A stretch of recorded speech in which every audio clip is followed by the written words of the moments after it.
Après les 2 cas de Covid-19 confirmés à Yaoundé le 6 mars, la presse nationale et internationale a été conviée 24 heures plus tard à une communication conjointe regroupant 3 membres du gouvernement camerounais, les ministres de la Communication, de la Santé publique et de l'élevage, des pêches et des industries animales ont tenu à informer l'opinion nationale et internationale sur les mesures prises par le gouvernement afin de circonscrire cette épidémie.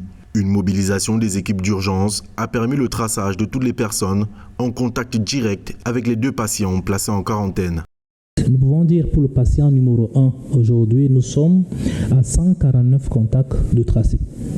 Et donc, ces équipes sont régulièrement sur le terrain et continuent encore de tracer ces contacts-là. Nous sommes à 149. Pour le patient numéro 2, la dame camerounaise, nous sommes à 30 contacts de tracés.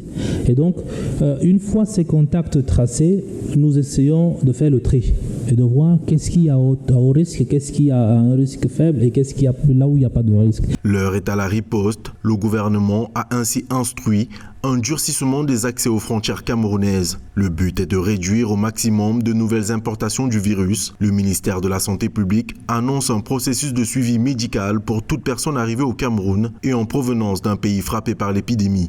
Nous allons être davantage quand même un peu plus fermes. Ça veut dire quoi? Ça veut dire que lorsque vous débarquez dans notre pays, vous arrivez dans notre pays en provenance d'un pays où le virus circule, nous vous demanderons de nous laisser votre contact et de nous dire là où vous allez résider pendant tout ce temps-là. Et nous communiquerons cette information au chef de district de santé de la localité qui va vous suivre pendant 14 jours et cela chaque jour. Le gouvernement appelle les populations à ne pas céder à la panique. Le coronavirus, d'après le ministre de la Santé, dans 80% des cas, est beaucoup moins grave qu'on ne le pense. Un respect scrupuleux des règles basiques d'hygiène a été recommandé par les membres du gouvernement.